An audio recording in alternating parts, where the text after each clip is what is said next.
My name is Eric Carter. I'm a professional ski mountaineer based in the Coast Mountains of British Columbia. The purpose of this video is to help you make sense of the different specialized ropes that are available for ski mountaineering. So I've broken the video into four main parts. First, I'm just going to introduce you to hyperstatic and low stretch ropes and kind of talk about why you would want one. Second, I'm going to compare the three most readily available models of these specialized ropes that we can get here in Canada pretty easily. And then third, I'm going to describe the main situations that we would run into in the mountains where we're using these ropes and kind of the pros and cons of each model. Finally, I'm going to review some of the additional gear that we use with these ropes, and that's fairly specific to these ropes. So keep listening, and I think you'll find this video super helpful.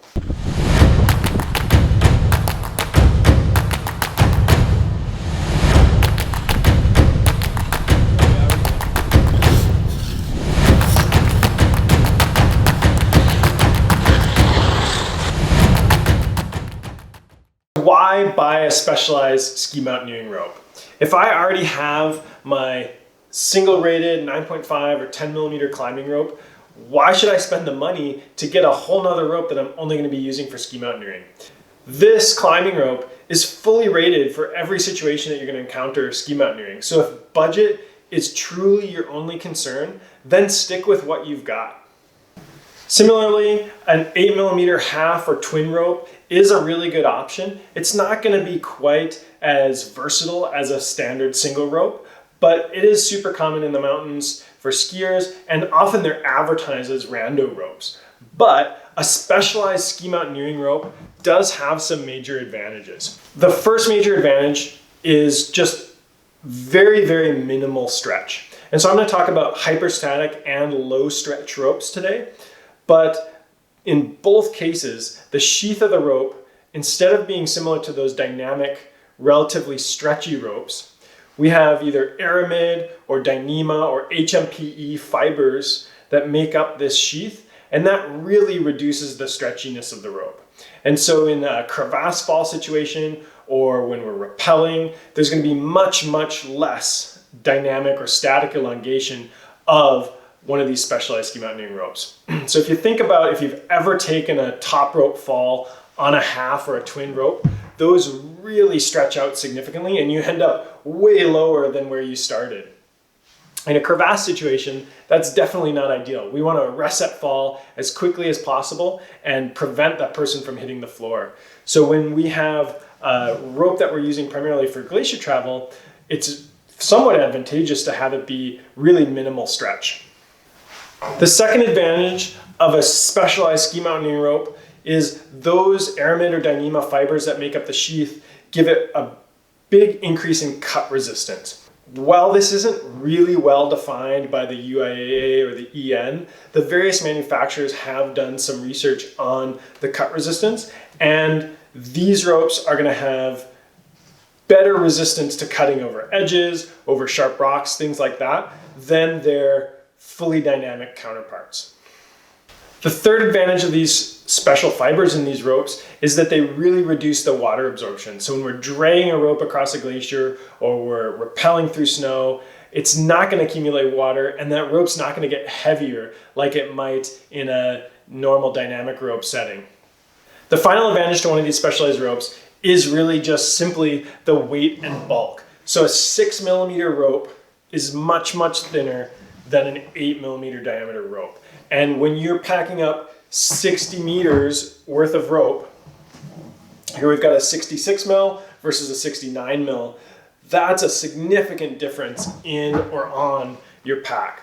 The reduced weight and bulk of one of these 6mm ropes compared to even an 8mm rope alone is what's worth the cost for me. And so there's no longer any excuse really for me to leave a rope behind when I'm considering bringing one. If we're taking this out of our pack and replacing it with this, all of a sudden I can fit more food. It's easier to put in my pack, might fit inside rather than on the outside. And then it's a little bit easier to split a few of these around a group of, say 4 skiers than it is when we have just a 60-meter rope that we need to use for the entire group. It also means we're more likely to have that rope with us if something unexpected happens. If we encounter some crevasses or we encounter a rappel that we need to do, instead of ruining our day because we can't continue on, we're able to easily pull out the rope and move through that technical section and then continue on, even if we may not have expected to need it.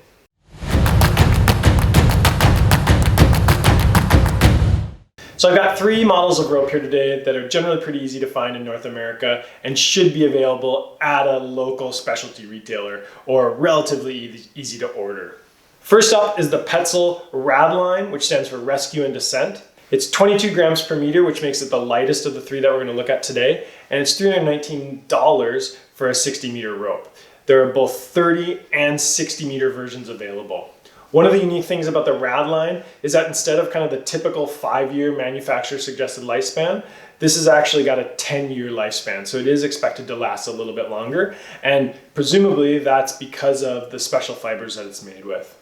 The Rad Line does have a middle marker, but it's not dry treated. And Petzl says that because of those special fibers, they already absorb so little water, dry treatment isn't necessary. And they think it makes actually the rope a little bit less slippery. The Rad Line was designed in conjunction with the tie block and the micro traction device, and so those are specifically designed to work with this rope. The Rad Line is classified as a hyperstatic rope, which means it has very, very minimal stretch. And Petzl only rates it for use off of dynamic belays. So we're not able to use a Rad Line for ascending and belaying a climber up. We're also not going to use a Rad Line to belay from a fixed point over, say, a crevasse snow bridge. Anytime that you could fall a distance and be caught by a belay, the Rad Line isn't going to work. It is permitted for glacier travel where you have skiers or climbers moving along together along a glacier, and if one climber falls in, the other skier is acting as their belay, but because that person could get pulled a little bit, they have to arrest the fall, the rope cuts into the lip, the Rad Line will be okay in that use. Otherwise, it's rated for rappelling and for rescue hauling someone out of a crevasse. The Petzl Rad Line is the rope that I have the most experience with. And for me, weight is super important. So any chance that I have to cut down and bring just a slightly lighter, slightly less bulky rope, I'm gonna take that. The Rad Line's really small and supple, and so it's very easy to use and then quickly coil either in a butterfly style like this or over the shoulder. And then we can either, if say we're in the middle of a line, we can throw it over our body and have it stashed very quickly, or we can strap it easily to the top of a pack. The Rad Line also comes in its own stuff sack, and I know we can get them separately, but it is just kind of a nice handy feature that it comes with one. It's really easy to use, stuff it in quickly, pull it out quickly, very, very handy. The Mammut Glacier Cord Dry is 25 grams per meter, so it's slightly heavier than that Rad Line. That's reflected in the price though, and it goes at $289 for a 60 meter version. And so that pretty much puts it at 150 grams over the whole 60 meter rope, which is roughly 3 Snickers bars. So you have a little bit heavier, but a little bit less expensive. I really like the very neon yellow color of the Mammut cord, and I also like that it has a nice black middle marker that stands out super well against that neon yellow. The Mammut is dry treated, and that does actually help a bit by increasing abrasion resistance, but it may make the rope slightly slipperier. In our testing, I didn't notice any difference in how slippery the rope was, but it's something to consider. The Mammut cord does come with another nice stuff sack, which I really appreciate. And so overall, it's pretty similar to the Rad Line. They have the same functionality. It can be used for rappelling, for glacier travel, and for glacier hauling and rescue. It's just a slightly less expensive and slightly heavier option. The Edelrid Rappeling Protect Pro Dry 2 has the longest name. It's 29 grams per meter, so it's the heaviest of the 3 ropes that we're looking at. That does kind of balance out in its feature set, which I'll get into in a second here. The Edelrid rope is dry treated, and next season it'll have a middle marker. Right now it does not. What's unique about the Edelrid is that it's actually a low stretch rope rather than a hyperstatic. It's got 6% elongation compared to the 2% of the Rad or the Mammut. The Edelrid can be used in a twin rope configuration, so clipping 2 strands at the same time, for belaying, including upwards progression, so climbing on the Ascent. The Edelrid is rated to take 2 UIA falls in this twin configuration.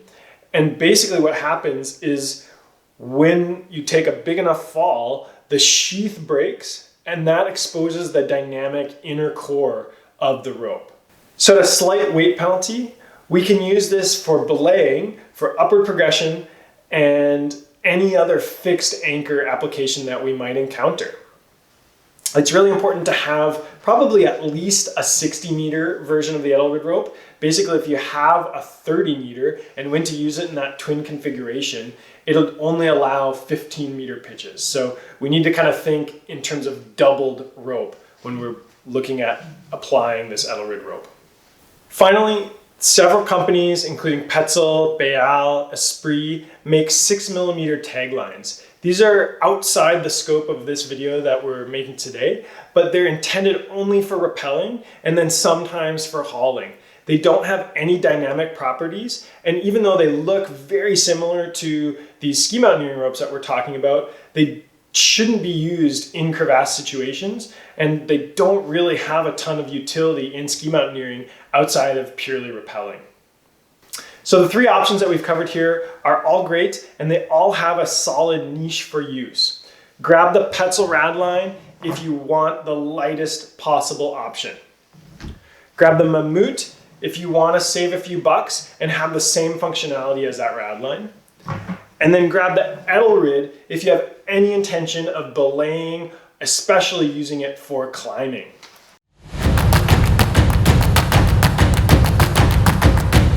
In the next portion of this video, I'm going to talk about the different situations that we encounter where we might actually use these ropes.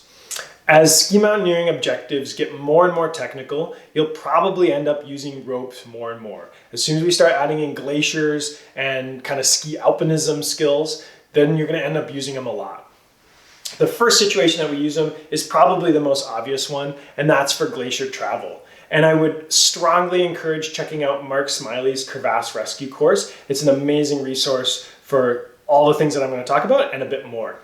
As I've already said, I'm way more likely to carry a small compact rope than I am to bring along a big one. Really, the key thing that I would suggest is to make sure that you have multiple members in your party carrying these 30-meter ropes.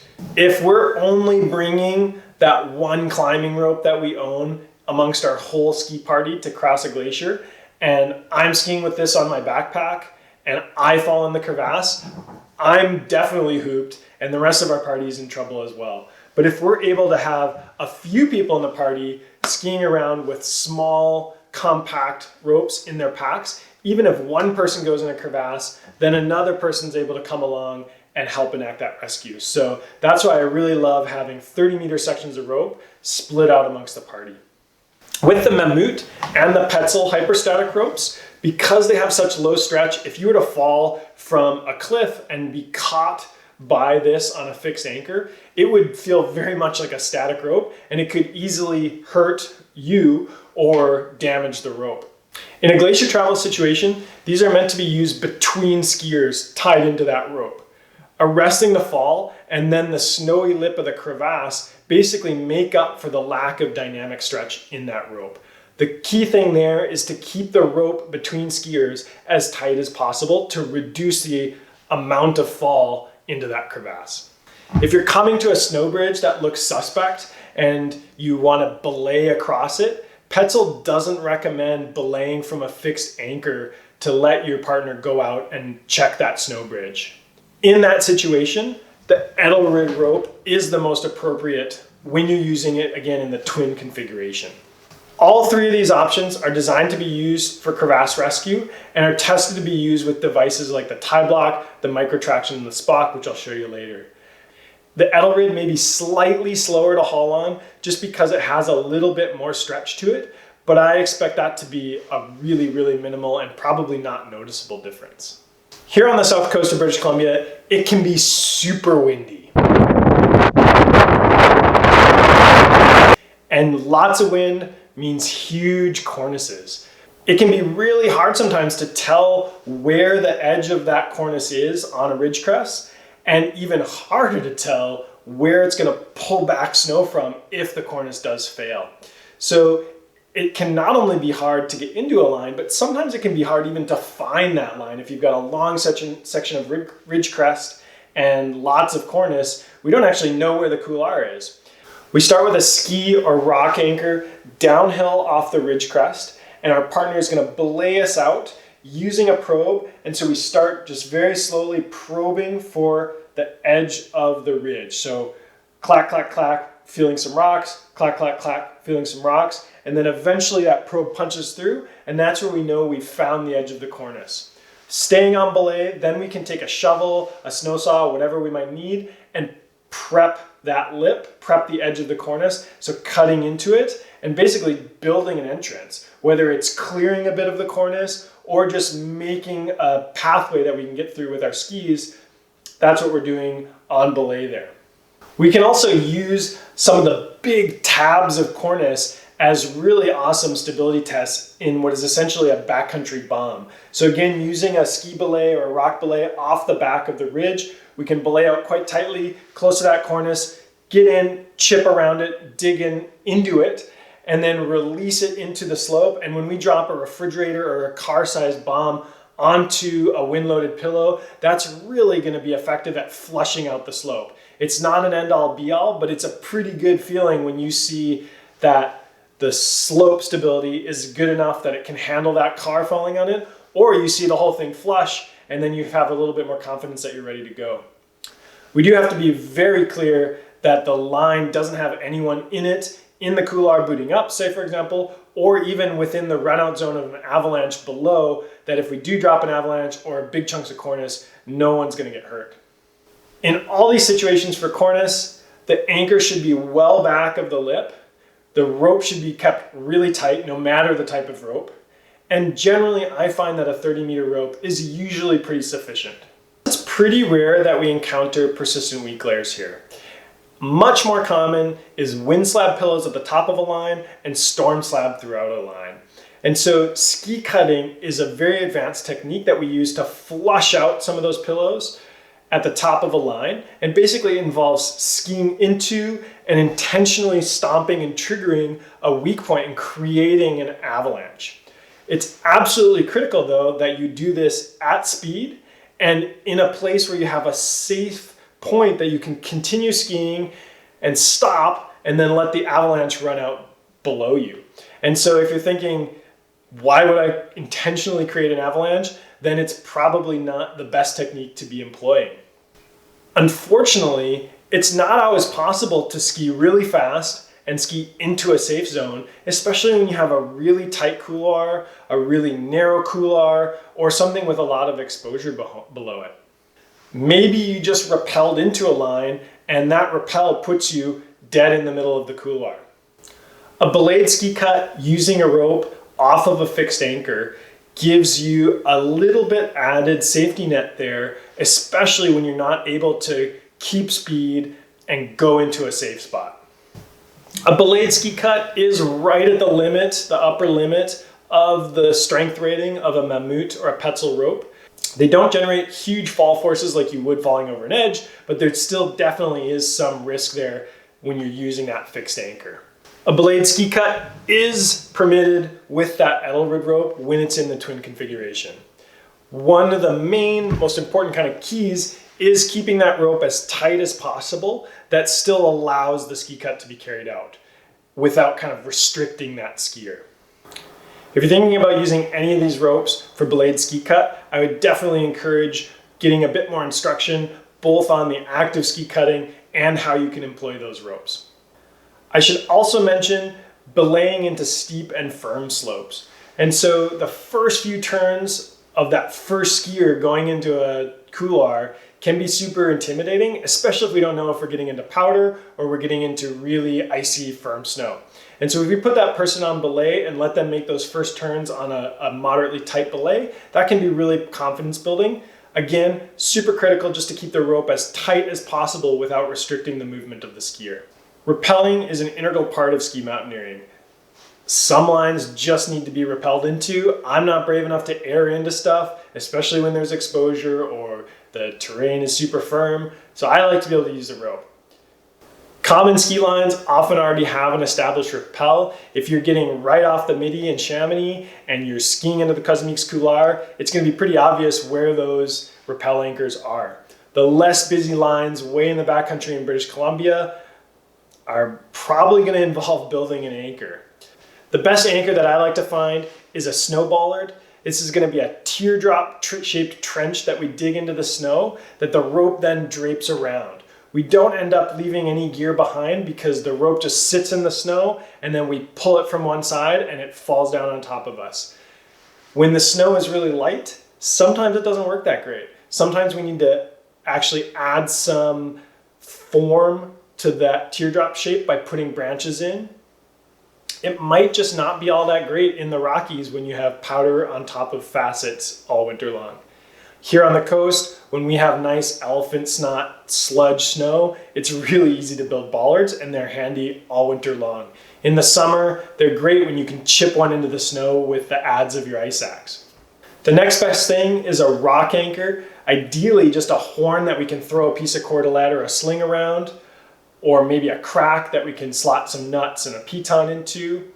Unfortunately, we are going to have to leave that gear behind when we pull our rope, but the advantage is that that anchor is going to be reusable, so when our friends come along next week, they're going to be able to use that same anchor.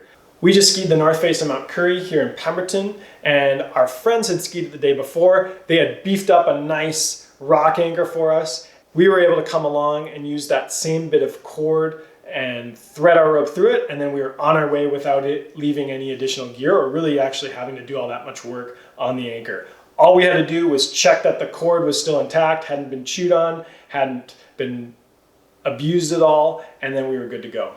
My anchor of last resort is going to be a dead man. It definitely is pretty convenient and works relatively well, especially in the pretty dense snow that we have here. It just leaves more junk in the mountains, and that junk ends up not being reusable. So we dig as deep of a hole as possible, and then we bury either some pretty big sticks, like we would to build an anchor with an ice axe for a crevasse rescue scenario, but instead we're using a piece of wood. Or if we don't have wood, we can use something else in our pack that will stand in for that. The most common one is a skin bag. And so if we stuff that skin bag full of snow, girth hitch it with a piece of cordelette, bury that as deeply as possible. I like to bury 2 and then equalize them, and then we're on our way. Unfortunately, that'll get either buried with snow or it'll melt out and not be usable in the future. The final thing with the rappels is knowing the length of your rappel, the actual distance you have to travel, and then planning accordingly and bringing the ropes that you need to accomplish that distance. One rope only allows half-length rappels. So if we only have one 30-meter rope and we're folding it in half to rappel off of, we're only going to be able to do a 15-meter rappel. If we need to make a 50-meter rappel, then we're most likely going to need to bring 2 50 or 60-meter ropes and tie them together. The last kind of common situation that we're going to use ropes in a ski mountaineering context is on the ascent. And I generally try to find the easiest way I can to the top of a line. If I can skin to the top, that's the best case scenario. And then I can get a little bit rowdier on the descent. But sometimes there's just climbing on the way up. If it's hard, I'm going to stick with a traditional skinny single rope and pitch it out just like I would if I were rock climbing or ice climbing or alpine climbing, because that's what we're doing. If the climbing is very easy, something I'd normally be comfortable soloing, but because we're in the mountains and there's some exposure below or there's objective hazard above that might knock me off my feet, then I'm going to consider using the Edelrid rope in that twin configuration as a tool for belayed ascent. And so this is a situation where a fall is pretty low probability. I'm not expecting to fall, but it would be very high consequence. Again, this kind of takes away that temptation just to go for it solo and adds that slight safety margin that I wouldn't otherwise have. The Edelrid is the only choice for this, and it's definitely an expert use case scenario. So if you're considering using a super light rope for Ascent, make sure you kind of know why you might or might not actually want to use it, the pros and cons, before you decide to go for it. It is an interesting option to have in the quiver though, and I'm really excited to be able to use it when weight isn't purely my only concern.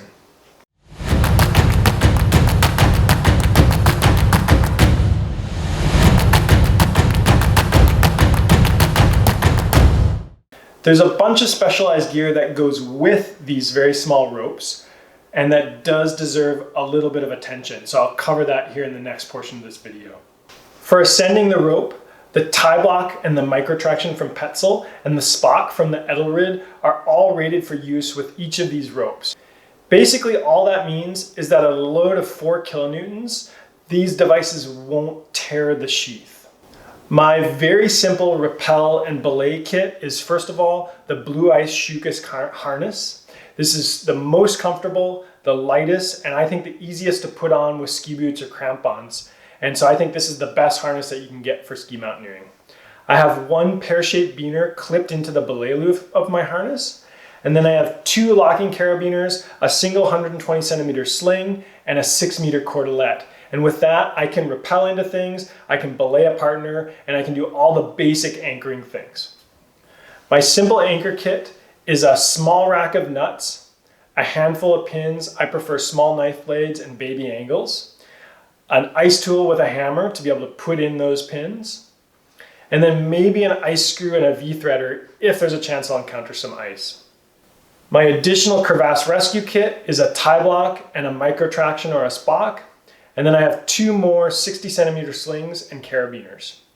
Again, I would highly recommend Mark Smiley's Crevasse Rescue course as a really good resource to know how to use your crevasse kit and get it dialed in as small as possible.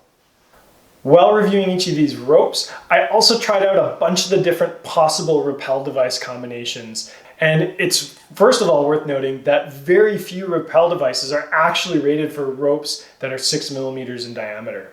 The Reverso, the Gigajoule, and the Nordwan from Mammut all have very, very minimal grip when you use them with a 6 millimeter rope. The Reverso is the only one that's actually been tested with the Petzl Rad Line. And in that case, you still have to use 2 locking beaners clipped through the belay device. I pretty quickly decided that I didn't like using any of these normal size belay devices with our small ski mountaineering ropes. The Microjoule from Edelrid is designed for smaller diameter ropes, but still not as small as 6 millimeter. It does work quite a bit better than the Gigajoule or the Reverso, but you can't double up on the carabiners because of the shape of the belay device. It's really handy that it has the extra feature of the assisted braking, but I probably still wouldn't use it on a very steep overhanging rappel or one where I had a really heavy pack on. The Edelrid Mago 8 device is the only one that's actually rated for these 6 millimeter ropes. You can use it both in the figure 8 function or as a plaquette style device. I found that it doesn't actually feed all that great when belaying. It definitely wasn't my favorite for doing ski cuts or belaying a climber out to the Cornices. It's a lot more comfortable for rappelling or for top rope belaying in that plaquette mode. It is a very, very light single piece of metal though. And so if you need a belay device, but you want to cut down on weight, the Mago 8 is a really good option. The absolute lightest and simplest device that we can use is just a simple munter hitch on a pear-shaped HMS beaner. A munter hitch will really quite twist up a rope pretty badly, especially when you have multiple people rappelling down a long rappel. But it does feed very nicely, seems to give an appropriate amount of friction with these ropes. And I also find when belaying, it's really easy to toss out slack from a munter hitch. It's really important. All of these should have a backup third hand prusik cord or a fireman's belay from somebody below.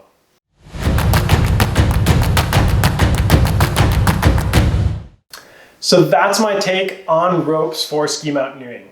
Keep in mind, this video isn't meant to be instructional, so I strongly recommend hiring a guide if you want to learn how to implement the techniques that I talked about in this video. Thanks a ton for listening. Do click subscribe if you want to hear more, and I'll try to answer any questions that you might have if you leave them in the comments below.